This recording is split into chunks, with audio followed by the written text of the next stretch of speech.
헤어림 선교방송 행복한 가정 만들기. 가정이 행복해야 살맛이 납니다. 부부사랑, 가정행복. 오늘은 23번째 시간이 되겠습니다. 훌륭한 부모 역할이란 무엇인가? 훌륭한 부모들에게는 공통점이 있습니다. 이 공통점을 13가지로 집약해서 좋은 엄마 모임에서는 부모들의 양육 지침으로 활용을 하고 있습니다. 훌륭한 부모들은 자녀들을 격려하며 그들에게 긍정적인 자아상을 심어준다고 합니다. 이는 그 어떤 부분보다도 대단히 중요합니다. 긍정적인 자아상은 보통 0세에서 5세 사이에 완성이 되는데, 이것을 코카 실비라는 학자는 긍정적인 자아상은 중요한 타인에 의해서 형성된다라고 말하고 있습니다. 그렇다면 자녀에게 있어서 가장 중요한 타인은 누구일까? 그것은 말할 것도 없이 가장 밀접한 관계에 있는 부모입니다. 부모가 하는 말 한마디에 의해서 부모가 아이를 어떻게 다루느냐에 따라서 긍정적인 자아상을 가진 아이로 자라나느냐, 부정적인 자아상을 가진 아이로 자라느냐 결정되어 간다는 것입니다. 자아상이란 쉽게 말해서 자녀가 나는 소중한 사람이다, 나는 가치가 있는 사람이다, 나는 그래서 다른 사람에게 도움이 되는 일을 할 수 있는 사람이다 라고 생각하는 것입니다. 그래서 자기 가치관, 자기 소속감, 자기 존중감, 이 세 가지가 결합되어 긍정적인 자아상이 형성된다고 합니다. 그런데 긍정적인 자아상은 5세까지 형성이 되는데, 이때 형성이 안 되면 아이들이 타인과의 관계를 맺는데 어렵게 된다고 합니다. 이것이 형성되지 않게 되면 사회성 발달에 지장이 생기게 되는 것입니다. 문제 1번을 예로 들겠습니다. 그렇다면 5세가 넘어가게 되면 고치기 힘들어지나요? 라고 하는 문제에 있어서 답을 보면 힘들어진다기보다도 긍정적인 자아상이 형성되는 시기가 5세까지이기 때문에 유아기에 긍정적인 자아상을 형성시키는 것이 그만큼 중요하다고 말씀을 드리고 싶은 것입니다. 문제 2번째를 제기해 보겠습니다. 우리 큰 아이는 초등학교 1학년인데 여자아이인데다가 워낙 잘하니까 조금 잘하는 것은 그냥 넘기게 되고 못하는 것만을 지적하게 된다. 그래서 지금 통감하는 부분이 있습니다 라고 문제를 제기합니다.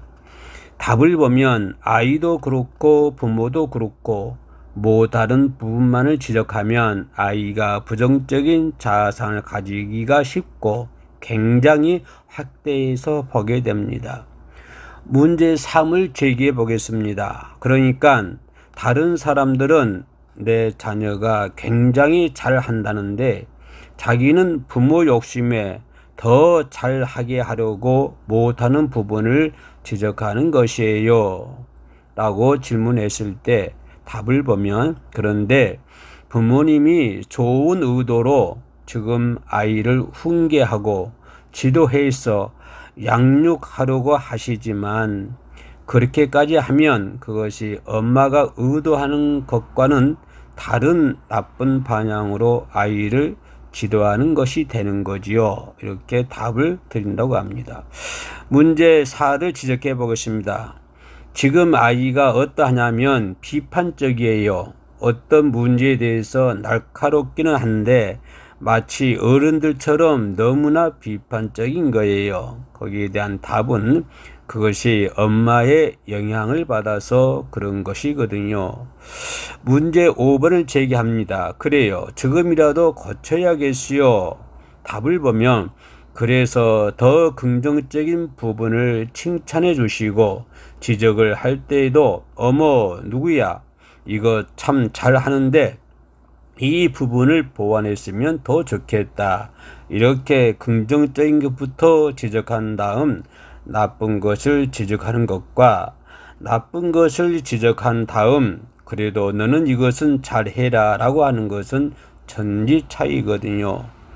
문제 6번을 보면 배우고 듣는 얘기는 잘 하는데 실천이 잘 안 되는 것 같아요. 거기에 대한 답을 보면 그만큼 부모 역할은 훈련받지 않으면 지식으로 아이를 키울 수가 없을 만큼 어려워요.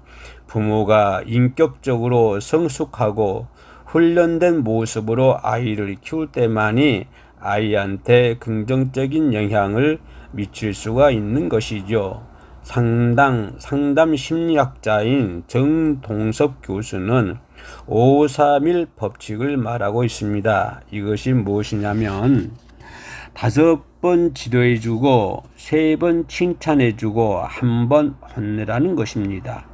그만큼 혼내기는 것 자체를 줄이고 칭찬해 주는 것을 많이 해주고 좋은 행동을 강화시킨 이후에 아이의 인성 교육이 되는 것이지, 그렇지 않으면 부모님이 지금 아이의 상황을 지적하신 것처럼 자꾸 비판적이며 다른 사람을 나쁜 시각으로 볼 가능성이 굉장히 많아집니다. 그래서 그 아이의 마음속에 열등감이 싹트게 돼서 나는 할 수 없어, 나는 잘 안 돼, 이러다 보면 이 아이가 좋은 재능이 있음에도 불구하고 열등감 때문에 재능 자체가 발휘가 안 돼요. 재능이 죽어버리게 되는 것이거든요. 문제 7번째를 지적합니다. 그래서 이게 아니지 하고 추켜 세우다가 그러지요. 답을 보면 그만큼 중요해요. 지금 긍정적인 자상을 얘기하다가 이런 얘기가 나왔는데, 긍정적인 자아상 개발을 위해서 엄마가 할 수 있는 10가지를 제가 준비해 왔습니다. 무엇보다도 중요한 것은 엄마의 자존감 개발이 먼저입니다. 엄마가 아이를 키우는 것과 자기 삶을 사는 것에 대해서 굉장히 비판적이고 우울하고 부정적인 모습으로 아이에게 비춰질 때 그 아이도 부정적인 이미지를 그대로 받게 되는 것입니다. 특별히 엄마가 우울증 엄마가 있죠. 말이 없는 엄마. 그런 엄마 같은 경우 아이를 부정적인 자아상을 가진 아이로 키울 수밖에 없다는 것입니다. 그래서 무엇보다도 엄마가 자신의 삶에 대해서 굉장히 건강하고 자신감 있고 지금은 굉장히 잘하고 있고 지금은 이 일을 하지만 앞으로 더 좋은 일을 통해서 다른 사람에게 도움을 줄 것이라는 이런 자기 인생에 대해서 상당히 건설적인 생각을 가진 엄마만이 긍정적인 자아상을 가지게 되는 것입니다. 그래서 과거의 모습이 중요한 것이 아니고 지금의 모습이 중요한 것이기 때문에 아이를 키우는데 순간순간마다 항상 긍정적인 아이로 키우는 것이 중요합니다. 그 다음 또 하나 긍정적인 자아상 개발을 위해서 할 수 있는 것이 있습니다. 아이에게 별명을 지어주는데 나쁜 별명을 지어주는 엄마가 많습니다. 어떤 집에 가니까 이 말썽꾸러기야, 이 장난꾸러기 하면서 부정적인 말을 많이 쓰더라고요. 그런데 그 엄마가 농담으로 하는 것인데 아이들은 사고할 수 있는 능력이 없기 때문에 스폰지처럼 받아들이게 됩니다. 나중에 나는 그래 그것밖에 안 돼 하고 주저앉고 포기하게 됩니다. 그러므로 긍정적인 자아상 개발이 안 되는 것입니다. 긍정적인 어른들이 야 이 대통령 될 누구야 버릇이죠. 그것이 어디서 개인이 나온 것은 아닙니다. 아이들에게 너는 할 수 있다. 지금은 이것밖에 안 되지만 노력하면 나중에 참 잘할 수 있다라는 긍정적인 생각을 계속 심어주는 것이 좋습니다. 그래서 이제 별명을 지어 주실 때도 좋은 별명을 지어 주십시오. 21세기의 주인공으로 지도자가 될 별명을 붙여줄 때 어렸을 때부터 내가 누구다라고 하는 정체감이 부모의 말에서 판단이 된다라고 하는 것입니다. 그만큼 좋은 별명을 주어주면 긍정적인 자아상의 좋은 이미지로 남게 되는 것입니다. 끝까지 시청해 주셔서 감사합니다. 샬롬.